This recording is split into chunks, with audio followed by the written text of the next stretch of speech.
Hey guys, how we doing? Welcome back to Lee's Slotcars for another little update on the layout. What I'm going to do today is something just a little bit different. I'm not going to do any buildings or anything like that, but I'm just going to do a little bit of, what should we call it? Structural work, groundworks, all stuff like that, which is vital. Groundwork is vital if you're going to be doing building. Yeah, okay, that's bollocks. But anyway, have a look at what I'm going to do.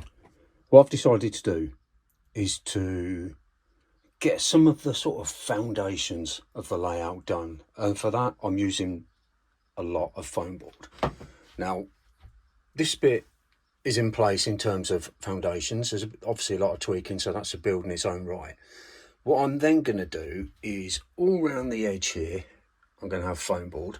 The car park was here that I built, multi-storey car park that I built, but it just didn't look right. It sat at the wrong angle, and I love the build itself as a product, but it just didn't work here. So I've raised the level so it's level with the track, and there is going to be something there. Don't know what, but I don't have to know at this stage.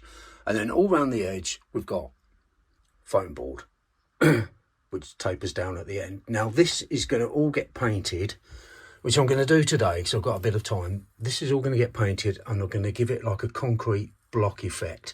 Now it's not going to be tiny little bricks because it will take me forever to paint all this, but it's going to be like chunky blocks made of concrete going all across there.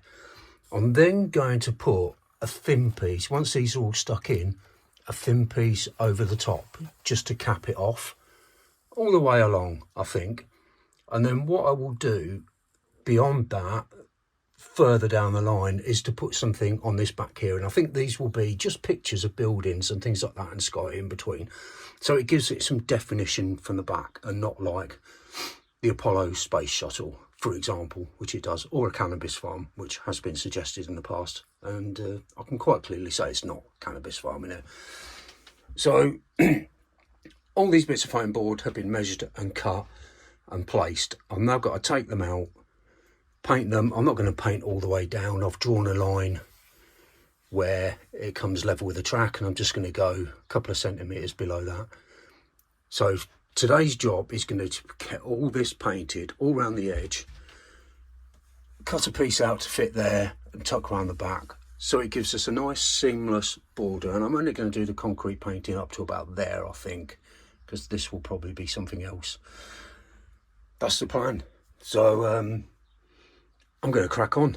Right, I've got all these painted and stuck in place. So we've got like the perimeter of the layout. Now the blocks, yeah, if we're doing it to scale, the blocks are pretty big, let's be perfectly honest, but not too big. You know, you get those big 1 ton Lego blocks they use for retaining walls and that, so I can get away with that with a bit of artistic license. And I've patched up this bit here, which is fine, you won't see that because there'll be stuff stuck over that. So the first part of the perimeter wall is painted, stuck and in place. I haven't painted the end bit. Not a problem, I'll paint that. So the next job is to cut out thinner strips, which I think I'm going to paint slightly darker, and they will sit on top, and then that will finish it all off quite nicely, because it'll hide some of the joints and the rough parts where the foam boards have been cut. So I'm going to pop a new scalpel or Stanley knife blade on to do this, because I want the edges to be quite sharp.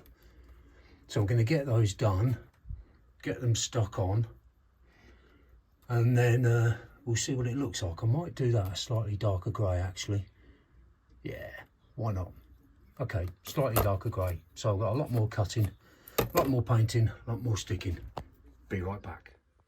Right, now I've put the top section on, you know, the capping, and I've just stood these on here for now. But it looks a lot better. It ties it all in. It ties it all in really nicely. I'm liking this. This is good. That's temporary. Something can get built there. Don't know what, but that will do for now. I've got to paint this edge piece now. I'm going to do it a slightly darker grey so it stands out a bit. So I'm going to paint that. And then future plans for the layout. In terms of the pit lane, it's really hard to get in to do anything. And I want the pit lane, or the garages rather, to really stand out, you know, to have a lot of detail in them. So these are going to get converted in some way to shops or buildings or something. And the new pit garage is going to go across the front here. So it means I'll have to rehome some of it. I still don't think I'm going to keep this, but it will stay here for now until I replace it with something. So future plans are new pit area just here. Convert all this. I might just take it out and put new slots in place to have shops going under there or something. Don't have to think about that now. It can stay a pit garage for the time being until I've done this. And then something over there. I was going to do a car showroom, but I think it lends itself to a small car park that actually works. So yeah, I think that will end up just being a car park, but I'll use some of the bits that I had on my old car park to hopefully make it look a bit cool. I've got this to paint and the other one to build from Kyle at Kyle Speed, and I've also got the car stand that I need to build, which I think will probably tie in with the pit garage type thing.